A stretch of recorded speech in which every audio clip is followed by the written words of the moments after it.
Take 502. Ha ha ha ha ha. Hi, Aston the motorbike guy here, coming at you from my garage. It is December 21st. High outside is supposed to be like 55 degrees, which is just warm enough to where I want to go and ride my old motorbike. Here in a minute or two, I'm going to start it up for you. I'm going to show you what it looks like to start a carbureted motorcycle when it's kind of cold outside.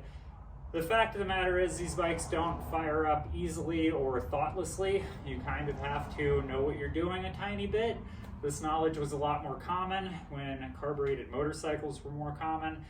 Luckily and fortunately for us, fuel-injected bikes are now more common. But I find a lot of people get these carbureted bikes because they're cheap to buy, and oftentimes they don't know a whole lot about how to start them, how to get them running. And I get asked a lot how to store them, especially after somebody's spent a lot of money getting one of these things working after they've let it sit during the wintertime.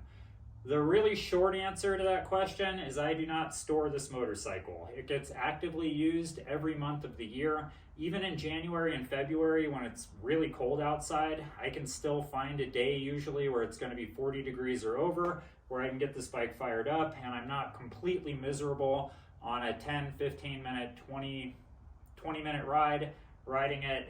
That's the best way I've found to store them. Other options are like drain all of the fuel out of the carburetors. That can be problematic depending on a variety of factors.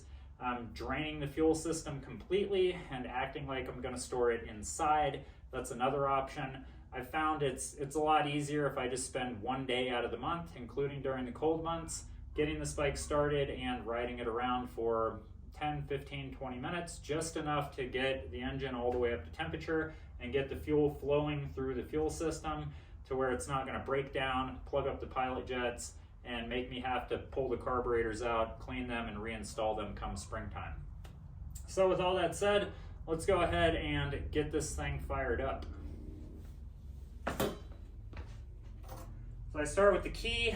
Keys on old motorcycles are fragile.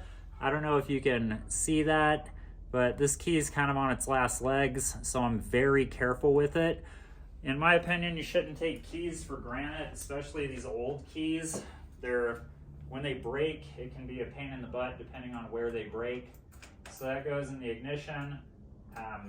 Turn the key, activate the choke completely, turn the fuel on. Now, if you start the bike with the fuel off, it might start, it'll die a few minutes later. If you fail to put the choke on, it's unlikely to start at all. So once I've turned the key, turn the choke on, and set the petcock, set the fuel to on, I will thumb the starter button. This bike is a pain in the ass to start if it's under about 65, 70 degrees. So this is probably going to take multiple tries, likely 3, 4, 5 of them before it settles into a nice idle with the choke on.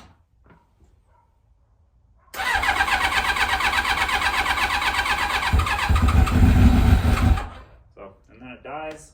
On this particular bike, I found that turning the key off and then turning the key back on kind of resets things and makes it to where the starter solenoid works. That's a specific problem with these ZX7s that I just haven't found the time to solve on this bike. It's a pretty easy fix though. I just haven't done it because turning the key off, turning it back on works pretty good.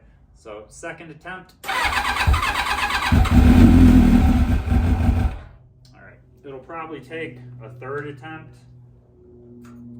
Like I said, 3, 4, 5 attempts before it settles into an idle.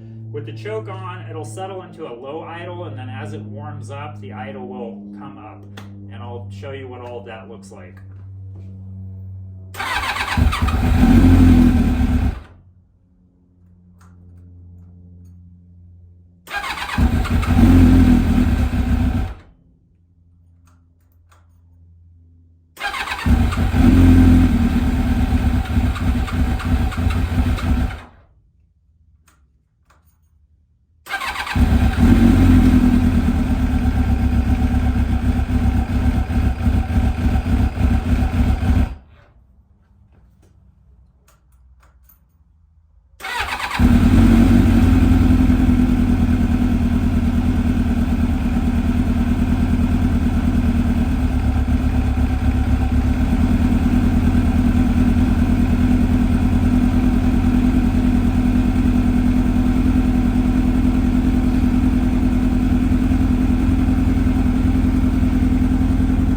running. I'm gonna let it warm up until the idle starts to come up a little bit, and then I'll take it for a ride. I'll bring it back. Here I am 3 minutes later, turning the choke off.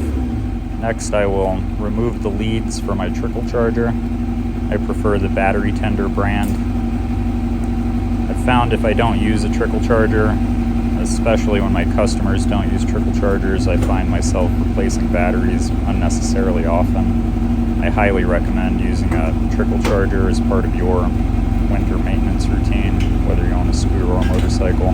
Remove my stand, almost dropped the bike. Ha, not even close.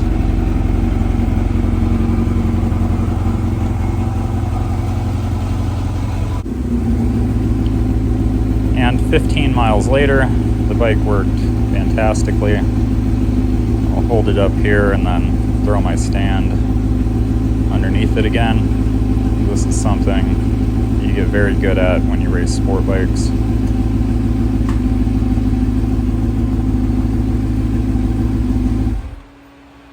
Turn the bike off.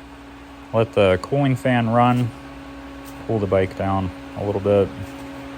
Take my gloves off.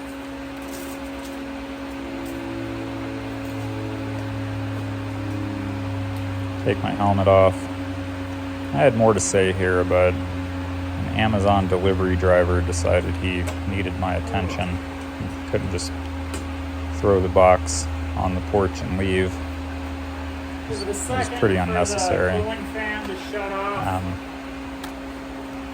just wanted to sum up the main points of storing, keeping carbureted motorcycles. Just ride them as much as possible, or plan on spending a lot of money maintaining them. If you want to avoid that, your best bet is to just get a fuel-injected bike. I have 2 fuel-injected bikes. They are largely trouble-free. Both of them were made in the last 20 years. They will fire up right now if I pour coolant on them. The reason they don't have coolant in them is because they use water for coolant, because that's what you have to do when you run them on racetracks and when you race them. But they are infinitely more reliable, trouble-free. They don't require as much maintenance or looking after. I can start either of these 2 bikes up very easily. They start instantly. You can ride them even when they're cold. I wouldn't recommend doing that. Some people do. Their bikes don't tend to last very long, and then they wonder what went wrong. It's like, well, you have to get all those little metal parts up to temperature before you can really start pounding on it, or it will go kaboom, and it'll cost you a fuck ton of money. That's just how that works. There's no real way around that either. Just let your bikes warm up, ride them as much as possible. If you're not into riding them frequently, just don't own a carbureted motorcycle. Get yourself a fuel-injected bike, pay a little bit more up front, and save on maintenance costs, unless you're just really obsessed with old bikes. And if you are really obsessed with old bikes, then be prepared for the maintenance costs, or be prepared to work on them yourself. So that's the long and short of owning a carbureted bike. Hopefully this was interesting, instructive, entertaining. I'm exhausted, I'm tired, I need to get more sleep. I have a bad habit of just staying up way too late, reading, research. Call it research, who the fuck knows what you call it. Anyway, until next time, thanks a bunch, bye.